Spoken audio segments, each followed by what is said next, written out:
ए ବୋଉଲୋ ଆଜି କଣ ଏତେ ଗୁଡ଼ାଏ ସବୁ କାଟିଛ କଣ ହବ କି? ଆରେ କଣ କରିବନି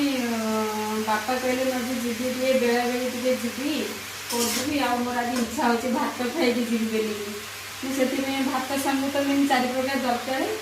ଆଉ ଏଠି ଦେଖି ଏଠି ଟିକେ କୋଳଥ ଡାଲି ଟିକେ କୋଳଥ ଡାଲି କରିଛି ଆଉ ଗୋଟେ ମିକ୍ସ ଭଜା କରୁଛି ଶାଗ ଟିକେ ଭାଜିବି ଏଇ ଯେଉଁ ବାଇଗଣ ମୋତେ କହିଲେ ବାଇଗଣ ଟିକେ ଚେକା ଚେକା କରି ଟିକେ ଭଲସେ ଭାଜ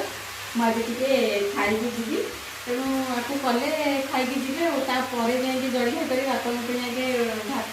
ରୋଷେଇ କରିସାରିଲେ ତାକୁ ତୋ ପାଇଁ ଟିକେ ଜଳଖିଆ କରିବି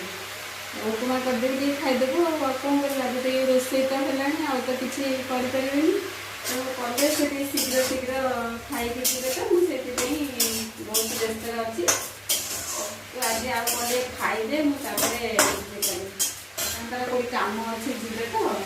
ସେଥିପାଇଁ କଲି ଆଜି ବାପାର ୱିଶ୍ ପୂର୍ଣ୍ଣ ହବ ଆଜି ତୋର ୱିଶ୍ ପୂର୍ଣ୍ଣ ହବନି ରହିଲି ଜୟ ଜଗନ୍ନାଥ।